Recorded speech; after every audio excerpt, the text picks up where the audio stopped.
안녕하세요. 유튜브계 도탄배 가운파더입니다. 오늘은 2021년 전기차 보조금 계산 방식 한번 알아보도록 하겠습니다. 승용차 기준이고요. 2020년도와 달라진 점은 좀 더 세밀하게 전기자동차 성능에 따라서 차등 지급하겠다. 그게 주요 골자입니다.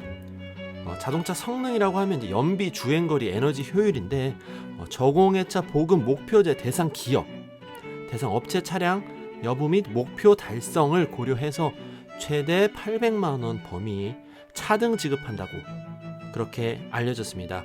2020년도 820만 원까지 지원이 되는데요. 그런 의미에서는 지원금이 그렇게 많이 줄어든 것 같진 않다. 하지만 차등의 폭은 많이 커졌다. 그렇습니다. 지방자치단체는 지방비 보조금을 국비에 비례해서 차등해야 한다 라고 되어 있습니다. 10% 국비에서 깎였으면 똑같이 지방 보조금에서도 10% 깎인다. 산출 방식을 알아봤는데요. 차종 트림별 기본 가격 기준으로 받을 수 있고 받을 수 없고 반만 받고 이게 생겼습니다.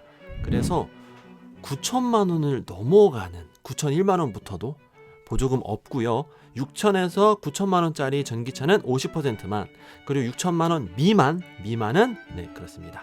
이렇게 100% 보조금 다 받을 수가 있습니다. 그 밖에 이제 전기 택시 같은 경우에는 200만 원 추가 지원을 받을 수가 있고요. 또 차상위 이하 계층이 전기차 구매 시 10% 추가 지원을 하고 있습니다. 자, 근데 여기서 한 가지 이제 자동차 기본 가격, 그러니까 권장 소비자 가격 기준으로 보조금 받을 수 있고 없고 반만 받고가 결정이 된다고 했는데, 그럼 도대체 이 권장 소비자 가격은 무엇이냐?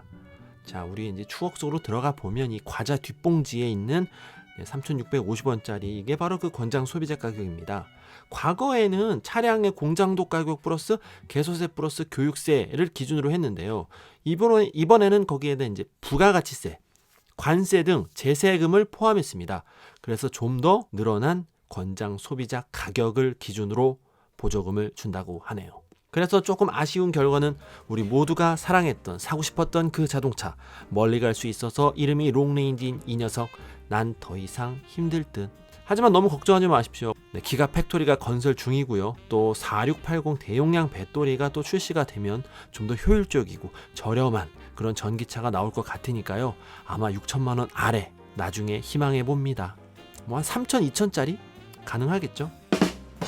자, 계속 이제 한번 살펴보겠습니다.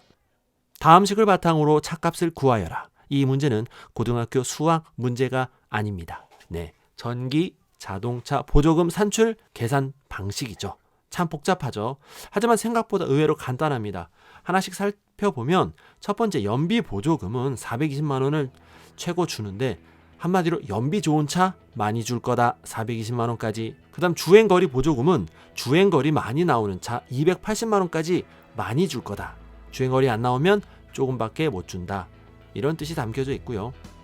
기본으로 이 두 녀석을 가지고 최대 700만 원까지 보조금을 받을 수 있습니다. 그러면 이 밑에 또 궁금하잖아요. 또 우리 이행 보조금은 말 그대로 이제 저공해차 보급 목표제 대상 기업, 뭐 현대, 기아, 뭐 쉐보레, 뭐 르노 뭐 있겠죠. 여기 기업에서 이제 한 해 최대 50만 원까지 지원을 해 주는 겁니다. 그래서 보급이 달성이 되면 기본 20에서 보급 잘 되면 10만 원 더 였다. 아, 더 잘했어. 였다 20만 원. 아, 참 잘했어요. 30만 원에서 최대 50만 원까지 지원을 해 줍니다. 자, 그럼 에너지 효율 보조금은 뭘까요? 말 그대로 이렇게 이제 에너지 효율이 좋은 자동차입니다. 이게 나온 이유가 전기 자동차가 겨울철 추운 날씨에 배터리 성능이 제대로 안 나와서 주행 가는 거리가 줄어듭니다. 그래서 그거를 수치로 환산해서 보조금을 이제 더 주는 것 같습니다. 쉽게 말해서 이제 상온일 때 100km를 가는데 저온 추운 날씨에는 반밖에 못 간다 하면 50%고요. 상온에서 100km를 갈 수 있는데 추운 날도 100km를 갈 수 있다. 그러면 100%고, 또 80km만 추운 날 갈 수 있으면 80% 해서 바로 여기 있는 퍼센테이지가 에너지 효율입니다. 그래서 표를 보시면 에너지 효율 이렇게 또 1회 주행 가는 거리에 따라서 전기차마다 또 3개로 나뉘어졌어요. 예를 들어보겠습니다. 우리의 관심 아이오닉 5 450km 이상 주행 가는 거리가 나와 있죠. 그거 보니까 이 녀석은 이렇게 세 번째 단계에 해당이 됩니다. 75% 이상 에너지 효율이 나오면 50만 원 다 받을 수가 있는 거죠. 대충 계산해 보니까 아이오닉 5가 저온에서 337.5km 이상만 나오면 50만 원을 받을 수가 있고, 이하면 30만 원 이렇게 줄어든 금액을 받는 것 같습니다. 자, 또다시 다른 부분 한번 보겠습니다. 앞서 얘기했던 연비 보조금, 주행거리 보조금. 여기서 중요한 건 이 연비 계수겠죠. 아주 쉬운 산수입니다. 연비 계수가 1이 나오면 1 곱하기 420은 420이잖아요. 그래서 1이 나와야 다 받을 수 있는 겁니다. 근데 연비 계수가 뭘까요? 보급 대상 차량의 평균 가중 연비 대비 해당 차량 가중 연비. 머리가 아프죠. 그래서 좀 더 다시 한번 이야기해 보면, 연비 계수는 가중 연비를 평균 가중 연비로 나눈 겁니다. 이래도 어려워. 그래서 다시 한번 살펴볼게요. 이래나 저래나 다 어렵네요. 자, 그럼 가중 연비가 뭘까요? 말 그대로 전기 자동차가 추울 때는 주행 가는 거리가 확 줄어드니까 이 연비를 보통 때 주행 가는 거리로 계산을 할 수가 없습니다. 그래서 나온 게 보통 때 연비와 추울 때 연비를 효율적으로 적절하게 섞어가지고 만든 게 가중 연비, 실제 가능한 그 중간 연비다, 이렇게 말을 지어낸 것 같아요. 그래서 가중 연비 요렇게 값을 구하는데요. 한마디로 가중 연비가 진짜 연비라고 보시면 될 것 같아요. 자, 그럼 평균 가중 연비는 뭐예요? 왜 이걸로 나누는 거지? 평균 가중 연비는 이런 각 차들마다의 가중 연비가 있잖아요. 르노차, GM차, 또 현대기아차, 그 모든 차들의 가중 연비의 평균값. 그러니까 우리 반 평균이 뭐니? 너 우리 반 평균보다 좋아? 공부 잘했네. 너 우리 반 평균보다 낮아? 너 공부 더 해야겠는데? 그런 예죠. 그래서 가중 연비를 평균 가중 연비로 나누면 공부 잘했구나 하면 보조금 더 많이 주는 거고요. 내 공부를 못했어. 그러면은 보조금을 조금밖에 못 받는다. 그런 거죠. 최대 420만 원까지 받을 수가 있습니다. 연비가 똥망이면 지원금도 똥망이다.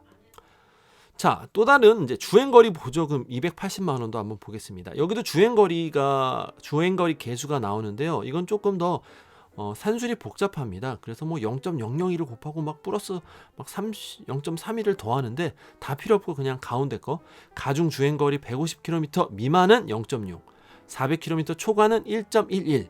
아까 전에 개수는 1이 되면 좋다. 왜냐면 다 받을 수가 있으니까. 딱 보니까 150km 미만 60%밖에 못 받네. 400km 초과 100% 다 받는구나. 대충 계산해 보니까 350km 가중 주행거리가 나와야 주행거리 계수 1, 그러니까 온전하게 다 받을 수가 있다. 280만 원. 이건 일단 대충 계산한 거라서 정확하진 않습니다. 자, 그 다음에 가격 계수가 있는데, 이거는 앞서 말씀드렸던 이거예요. 6천만 원 미만 100%, 6천에서 9천 50, 그 이상은 못 받는다. 자, 그런데 테슬라, 가장 많은 사람들이 좋아하는 전기 자동차, 테슬라 2년석은 우리나라에서 700만 원밖에 최대 받을 수가 없습니다. 왜냐하면 저공해차 목표 해당 기업에 선정되지가 않았기 때문에 에너지 효율 보조금, 이행 보조금 이 두 가지 50, 해서 도합 100만 원을 받을 수가 없어요. 그래서 2021년 지금 기준으로 테슬라는 이런 식으로 지원금이 이미 결정이 되었습니다. 계산을 다 해주셨어요. 스탠다드 기준 제일 많이 받아서 684만 원. 그럼 아이오닉 5는 어떻게 됐죠? 아이오닉 5 정부 지원금 800만 원 받고 싶다면 어떻게 해야 될까요? 산술표를 보니까 연비 계수가 요게 1, 주행거리 계수 1 이렇게 돼야 되고요. 이행 보조금은 제가 알아보니까 이미 800만 원을 받는 현대기아 자동차가 있는 걸 봐서 이행 보조금은 50만 원 다 받는구나. 다행이네. 그럼 에너지 효율 보조금은 아까 전에 계산을 저희가 했잖아요. 아이오닉 5가 450 이상 주행거리가 나오니까 대충 한 337.5km 이상. 그러니까 이건 아마 실제 우리나라에서는 450보다 더 줄어들 것 같아요. 그래서 실제 재원이 나와 봐야 알겠는데, 어찌됐든 그 계산은 방식에 대입하면 몇 킬로 정도 전시 나와야 되는구나. 아슬아슬할 수도 있고 받을 수도 있고. 자, 가격 계수야 아까 전에 나왔던 그 권장 소비자 가격 6천만 원 미만, 아마 거의 미만일 것 같은데 풀옵션일 경우엔 조금 달라질 것 같긴 합니다. 자, 그래서 일단 중요한 건 현재 결정된 니로와 볼트를 한번 보겠습니다. 니로 800만 원 다 받는 니로가 있고요, 780만 받는 니로가 있어요. 이거의 차이는, 이 다 받는 니로는 HP라고 히트 펌프가 들어가 있습니다. 그래서 배터리를 좀 더 효율적으로 이 시스템 열 관리를 해주기 때문에 가중거리가 높죠. 그래서 다 받을 수가 있다. 볼트는 770입니다. 아마 요 가중연비와 가중거리가 결정적으로 보조금을 결정하게 되는 이 주요 지표가 됩니다. 둘의 관계에 따라서 조금 달라질 것 같은데 아이오닉 5 정확한 정보를 공개하면 우리가 알 수 있을 것 같습니다. 아마도 800만 원 다 받게 될 것 같긴 해요. 왜냐면 현대기아자동차에서 되도록이면 그렇게 노력을 하겠죠. 혹시 못 받더라도 한 780 정도는 받을 수 있을 것 같습니다. 여러분 끝까지 시청해 주셔서 대단히 감사합니다. 구독, 좋아요, 알람 설정까지 해주시면 정말로 제 마음이 따뜻할 것 같습니다. 여러분 새해 복 많이 받으시고요. 오늘 영상 여기서 마무리하도록 하겠습니다. 그럼 안녕히 계세요. 바이바이.